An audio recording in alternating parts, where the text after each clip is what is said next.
So in this video I want to show you a quick overview of the Fiery Prep-It software. So with this you're going to get two softwares. One of them is going to be your server, which will be running on a PC, and that's just running at all times on your network, doesn't matter what PC it is.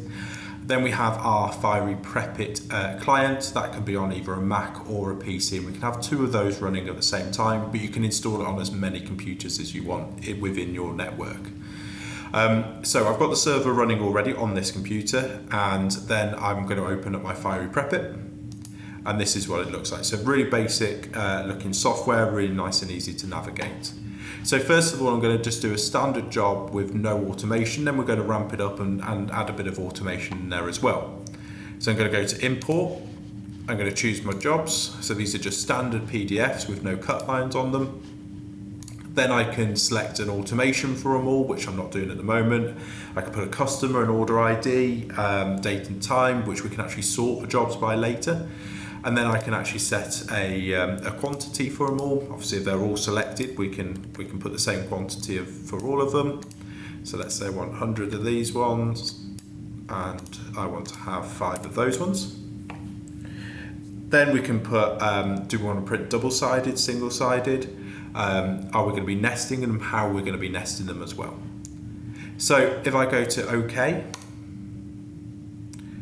that will then bring our job in.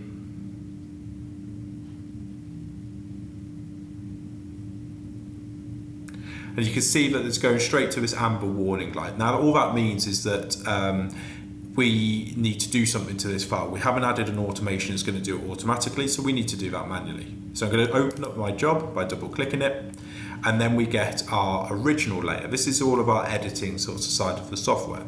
So original just means that we can turn off layers that we don't want to print. So if you have a cut line in there that you don't want to be as part of your print job, you can then turn it off in here. It's still cut, but we can turn it off for the print job. Really nice option to have. If I go into curves, this is where we can start looking at what we're selecting to actually cut. So you can see I can actually select different parts of the job. They're being highlighted in green, and I can then choose to put a cut line around them. Now obviously this is a really low quality preview, that just helps with our sort of processing of the job. So I want to go around that section there. I don't want to go around the page box, which is this one over here. I want to go around that section.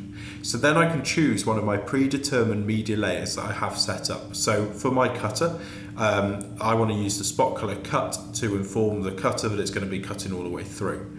Now that is selected to number 3 on my keyboard. If I press that, it now goes magenta on that line, and now that has applied a cut line for us. Now we could do other things in here. We can add shapes, so we can actually add a shape and put a cut line around that. We can scale the job up and down in here. We can offset our cut line, so if I wanted that cut line to be 5 mil away from the edge of there, I can offset that as well. And we can even merge lines as well to create a single cut line around the outside. The next part of this would be our panels. Now with panels, this is where we're going to tile our job and add our image bleed, which I'll show you with a more applicable job. And then we have our output window, which is going to show us what the job is going to look like in the end. So I'm going to press OK on that. It will then go green, and then we could do the same to the next job. So again, choose that line, press number 3, press OK, and there you go, it's back through. Same again with the next one.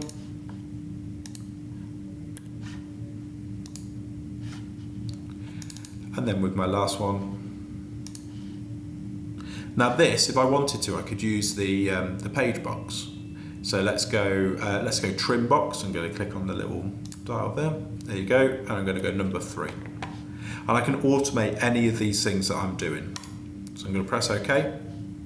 So we now have those 4 jobs ready to go on my material, and I'm going to select them all, go send to nesting. So remember, this is the most manual way that we're going to set these jobs up. If I then go to my nesting queue at the top, we'll see that our material then pops up, and then we have all of our jobs as part of that material.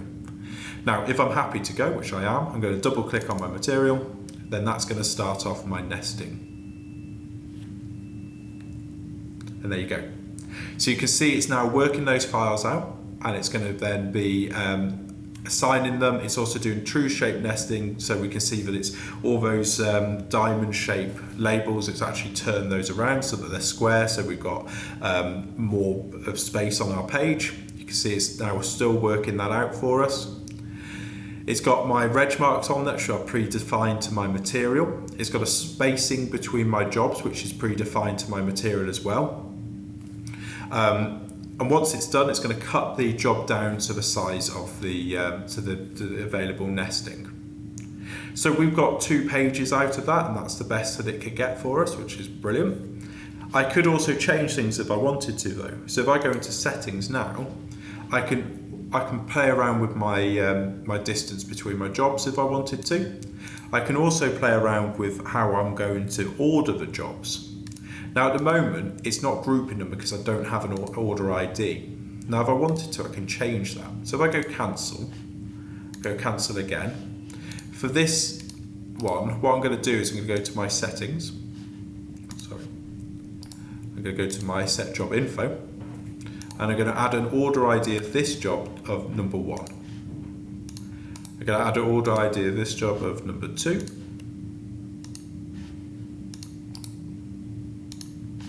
This one of number 3. So even though we've processed the jobs, we still have the ability to change some of the settings in here, which is really nice. I'm going to select all of those again, and then I'm going to nest this time. Now the bar at the bottom is basically a bar that's going to be it's not a progress, but it's more of a time. So we allow 30 seconds for our job to nest. Now the longer you give it, the better the nesting will in theory be, but if you shorten that time, obviously it's not going to have as much time to work out how it works. Now this is taking notably longer than the last time, and that's because it's going to nest them now as separate orders. So we can see here's our first order on the page, and it's keeping all of those jobs together. Now once it's done that and worked out, it will then move on to the next job.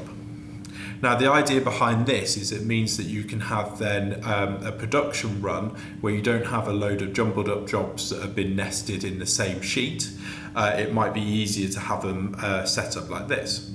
So this one's taking its time there you go, and then you'll see the next job is now on top of that as well.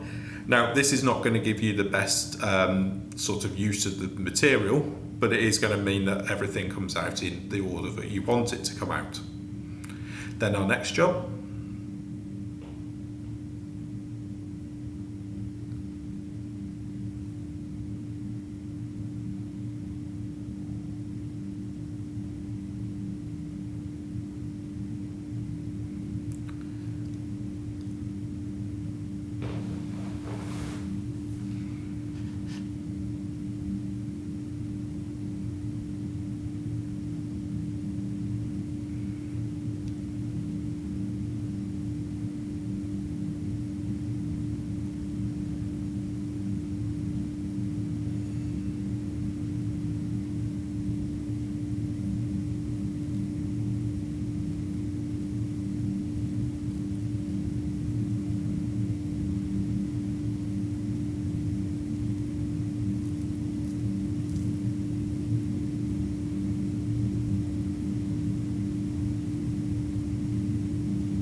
And then eventually our last job, and that's obviously because it's got the most amount on there, but we can now see it's ordered a lot better if that's what you needed. Now we're still not using that much more material than we were using before when it was all jumbled up together, but it just sort of shows that we don't have to have it all in different types of ordering. So once that's completed, it's then going to bring my registration marks down to the job. So you can see I've got reg marks at the top of the job here. They will be trimmed to fit the actual size of the job, just like that. And you can also see it's added a line between my jobs, and with that it will give us information of what job is in what area. So I'm going to say generate on this one. Once I've generated it, I can then choose where this job is actually going to go to. So I'm going to say base, which is just my sort of generic hot folder that I have set up. I'm going to press generate, and then that will go off to where it needs to go. So I'm going to go off to my, my folders. I've got my base folder here, and then I've got my 2 files already set up in here. There we go. So that's my print file, and then I also have my cut file as well.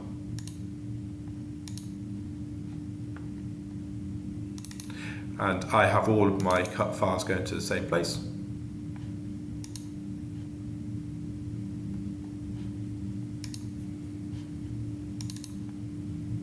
Go.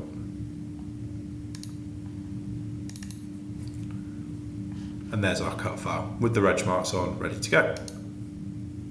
So that is my print and cut setup ready.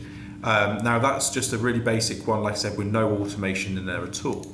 Now if I wanted to have a look at how that would be automated, then all I would then do is you create a input folder for your job. So you choose what it's going to be doing. So I have a few in here: banner automation, double-sided production, all of those sort of things. And then those settings would be set up for you, and basically they'll be applied to every single job that goes through. So if I then go into my onto my desktop, I have my folders on here. Then I go to my test files. Now for this one, I'm going to, let's say, use some of these. Now these are just bay numbers. And I'm going to say, right, I want all of them. Right click and go copy on that. Then I go to my input folders or import. And for this, I want to say, let's do some sticker automation. Right click those into there. Now those files are going to drop into my hot folder. So instead of now having to manually go through them all, they're going to drop into there, and then they're going to start disappearing as they're doing now. Then if I look at my job queue in here, these jobs are now coming in, but instead of them going to that amber light, they're going straight to a green light, and they're going straight through to my material. And it's just populating my material for me.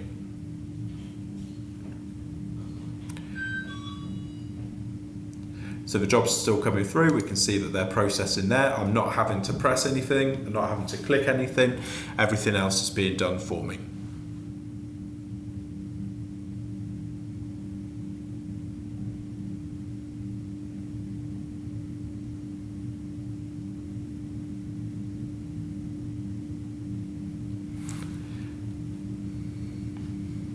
Now I can also automate the quantity, date and time, customer, who's been submitted by, what material it's going on to. Everything can be changed as part of its automation.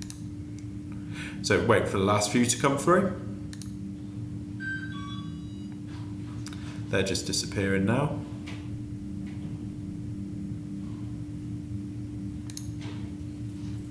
Here we go.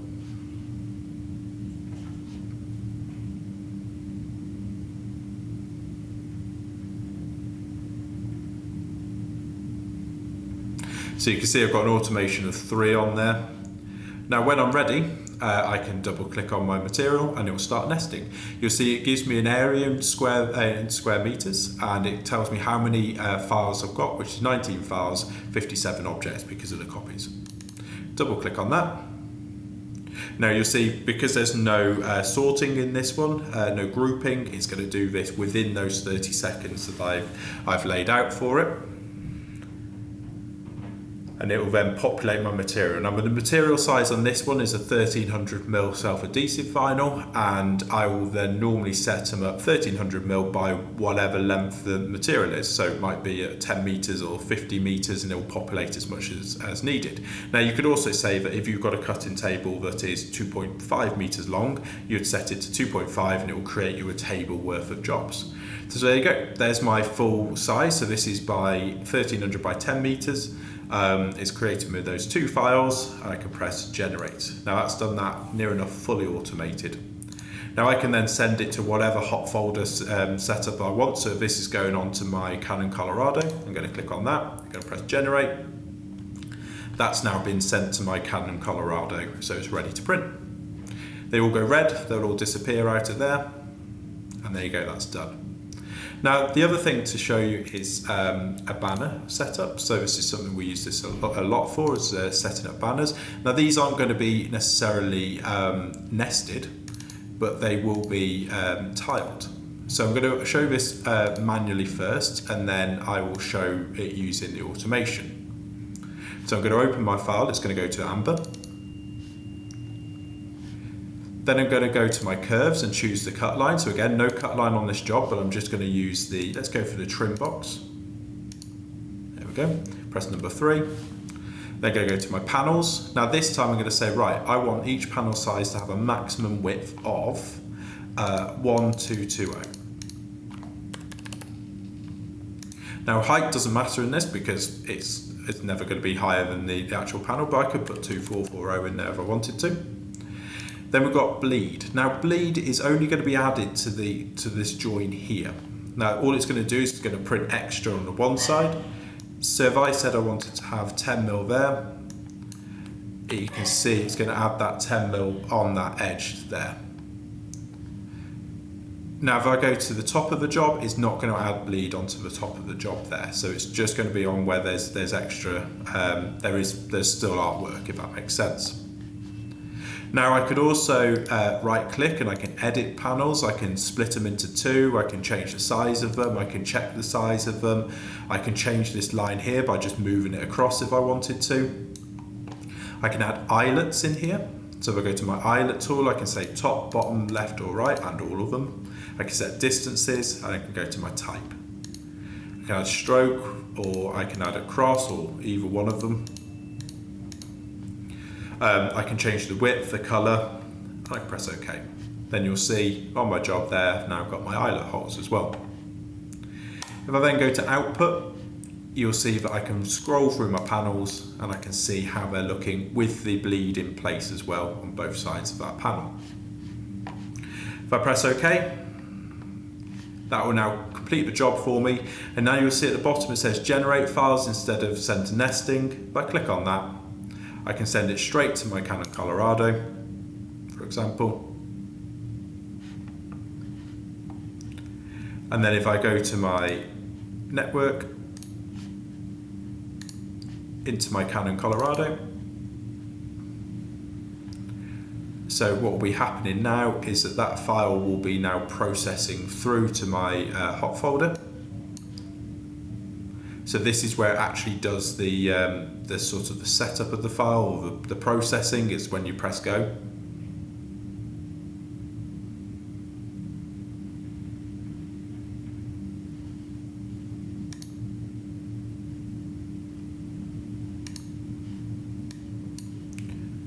See our base signs from before.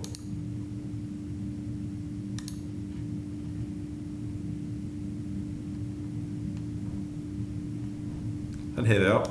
So they're all coming through now. So these are all my tiles from today. All there, ready to go.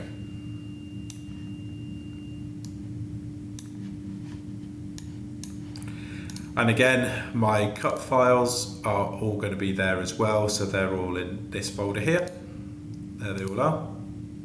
So they'll be sent directly to my cutter, all ready to use. Now, again, with that, we can do automation. So if I go back to my, my input folders, so I've got my test files. Let's grab that file again. So it's a 13-meter banner. Copy that. Let's go into banner automation.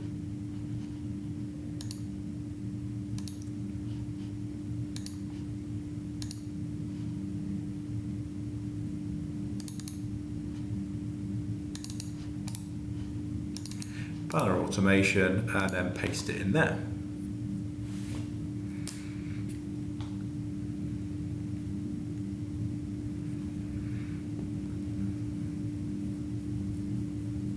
So that's now disappeared from there, and it's now appeared in here. It's gone green.